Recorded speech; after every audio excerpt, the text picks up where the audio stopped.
All right, man, I ain't forget about the Detroit Lions traveling to Denver to take on the Broncos. So let's talk a little bit about the prediction. I kind of been following the Broncos a little bit of late. They had a really, really good win a couple weeks ago. I believe they beat Houston. And Drew Lock from Missouri finally got healthy. You know, obviously, Flacco got injured. Then they had some other quarterback in there who did pretty good for a second. And now Drew Lock, the quarterback of the future, is healthy. And they got some young pieces over there that I like. But let's talk a little bit about it. We back, Mercy Sports Talk. Make sure that subscribe button, bell icon button, share the videos. Appreciate the love and support. But other than that, man, yeah, you talking about the Denver. If you haven't watched Denver Broncos, talking about Drew Lock, pretty mobile, strong arm kid out of Missouri, can make every throw. I liked him coming out.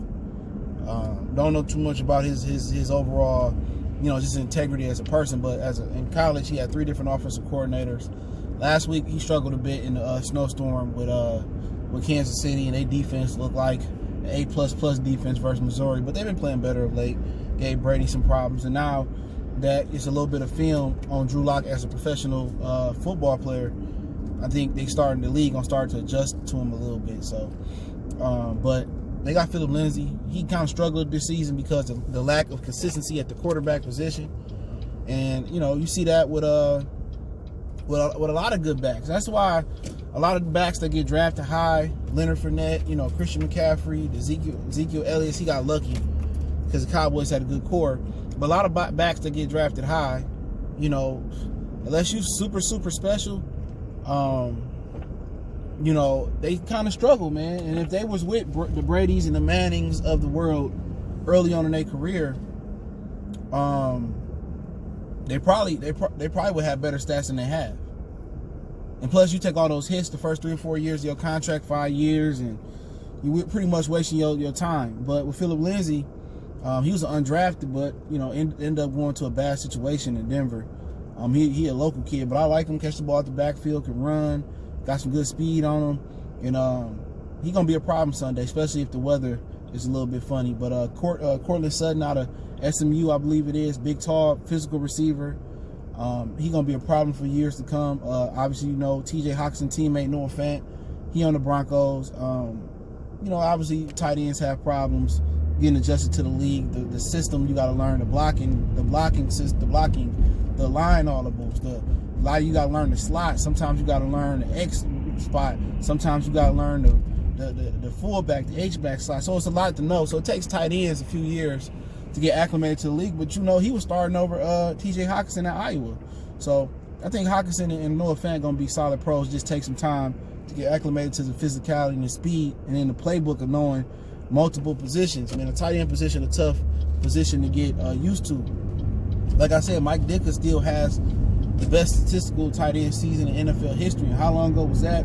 That lets you know how hard it is to get acclimated. Look at guys like Austin Hooper, who finally got acclimated to the league, and now he's taking off. So for all the people out there that got the Noah Fants, the David Njukos, the Evan Ingrams and guys of the world, the O.J. Howards, don't give up on those guys yet. It takes a minute, 2-3 seasons to really take off for most tight ends. You do have some exceptions to the rules, obviously, like Mike Dick, I think Tony Gonzalez, and guys of that nature. But Denver, defensively, they lost Bradley Chubb early on in the season. Obviously, Shaq Barrett left there, where he sat behind Ware, he sat behind Vaughn, he sat behind Bradley Chubbs, and then he goes out there, and he is now the single-season sack record holder tied for that for the Broncos with like 15 and a half or 16 sacks or whatever he got. And he came from Denver, so he must have learned something from those great pass rushers in Denver. Other than that, I think Derek Wolfe, he injured. I still got Chris Harris out there. He's still doing it. Really, really good corner. I think he go overlooked. But obviously, they're a young team in transition. You know what I'm saying? They just won a Super Bowl a few years ago. And that just lets you know in the NFL, you can get old real quick out here. But good team, man. Good core. Especially if Drew Lock can get it going. Really, really good core. And they got Royce Freeman, too. It's a guy that a lot of Lions fans wanted coming out the draft out of Oregon. They got a good core. They got to continue to build the line, and it'll happen both sides of the line. Fill some gaps in here and there, and put some younger players around Vaughn and them. If they choose to keep Vaughn, put some younger players there. But Drew Lock exceptional. And the Lions coming into this game, obviously, David Blog is really playing for a career in the NFL. Now that people got film on him, he's struggling a little bit. And now he about to get tested. The Texas boy, he did play in Purdue. He about to be out there in the elements probably. Real cold, hard to hold the ball. Just tough.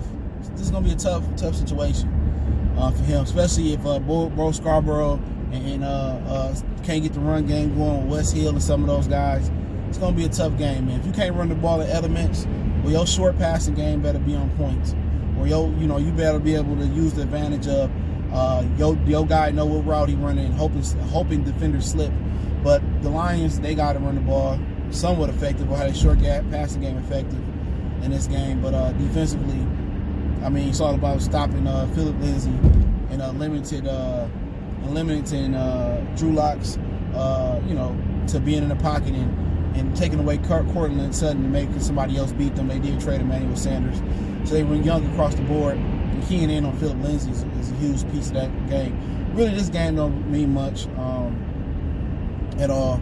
You got some guys playing for NFL careers in the Lions. West Hill, Tyler Johnson, David Blog. Got some younger defenders that's going to get some time. Jelani Tavai, he need to get some time in there. So you get some guys in there that's about to, it's pretty much about to get some time in and trying to see if they can stick in the league. So, but let's talk a little bit about keys to victory for this, for the squad. What they need to do. Pretty much, I like to get both sides, Denver and Detroit. For the Lions offensively, let's talk about Denver offensively. For Denver, I think Peyton, I just said this dude's name. I don't know how I just forgot it. Hillis, whatever his name is, the running back. I don't know. I just really forgot this dude's name. I like him. Philip Lindsay, Philip Lindsay, man. They need to get him the ball early and often. Bang with Royce Freeman if he's still healthy. Get the ball to him. Short game, run the ball. Lions got questionable run defense. Get them involved in the passing game. The Lions linebackers got problems, covering them. So a lot of Peyton Hillis should be the recipe. Even if it's warm, cold, or snowy, I like Peyton Hillis to really get a lot of touches. Then you play action and you go look for Cortland Sutton. Big physical receiver that can high point it, especially if you get Cortland Sutton in the slot on Justin Coleman or you get him with Rashad Melvin. I like him with the 50-50 balls above both, all right? Other than that, that's what they got to do. Drew Lock, just got to be accurate, feed it to Philip Lindsay, and then, look for Cortland Sutton. That's their offense. Defensively for Denver, just lock down, stop the run, make them one-dimensional, wrap up and tackle. Don't let nobody get no yak or nothing of that nature. Just double up on Kenny Galladay or put Chris Harris on Kenny Galladay, and pretty much, bracket. You can bracket Amendola if you want to, but it's pretty much not much out there. So if Denver tackles well, stop the run and tackle well, and put Chris Harris on Galladay. If Chris Harris still healthy, then that's their job. For the Lions, offensively, like I said, they got it. Hopefully, Bo Scarborough be healthy. Get him going. Try to get Tyler Johnson in some space. They really limited right now. I like to see Jesse James out there. Use his height over the middle of the field. Look for Galladay. And that's pretty much the offense for the Lions, man. Try to get the run game going. Play action, screen game, running back screen game, receiver screen game. And look for Galladay to make some plays if you one-on-one and trust him in a 50-50 ball situation. But it's a lot of pressure on David Blog. It is. It's a lot of pressure on David Blog to sit here and deliver. And we got to see if he can deliver. If he can't deliver, then he may not have a future in this league. So these last two games is important for him versus Denver and Green Bay to show he can go out there and be an NFL caliber quarterback. Maybe be a third string, maybe be a Sean Hill type. But right now, you're not showing it. Defensively for the Lions, everything I said, take away that Denver did. Stop Philip Lindsay, take Cortland Sutton away, and make Drew Lock go through his progression and make really tight throws. But that's pretty much what it's going to have to be. Not a real long prediction video. Obviously, we get to the end of the season. They going nowhere real fast. We going nowhere but to the crib real fast. And, really not much to be desired in this game. But I think it should be a solid game as far as defense and hitting and stuff of that nature. But I don't expect to see a lot of points scored in this game, man. But if you talk about a little bit of fantasy advice, if you had to take somebody from this squad, from these squads, I like Phillip Lindsay. I like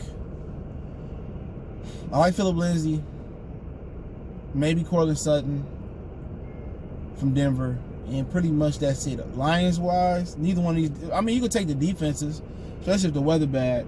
You could trust the defenses. But Lions-wise, I mean, Galladay, maybe Amendola. That's about it. You know, this is a game where you really thinking about the defenses, and especially if you daily fantasy, you may be looking at a lower price guy like Amendola to make a play. You may be looking like a lower price guy as Courtland Sutton to make a play. But other than that, man, there's not much to talk about this game. But I like Denver 20-3. I like Denver 20-3. I know Predator going back home. At least I say Predator, get him on the board. But I like Denver maybe 23, depending on the weather. If the weather bad, it's probably gonna be like 10-3. If the weather pretty good, I say 20-3. That's my humble opinion on it. Don't forget, we on Facebook, Instagram, Twitter. Reach out to the email if you got business question, inquiry, sponsorship, video requests. Keep sharing the videos. Won't make a donation. Just share the video. That link in the description, like I said. Appreciate the love and support. Everybody support the channel. Just share the video. It's the best way to help out. And other than that, man, y'all know what it is. One time for the one time. Motor City Sports Talk. We gone.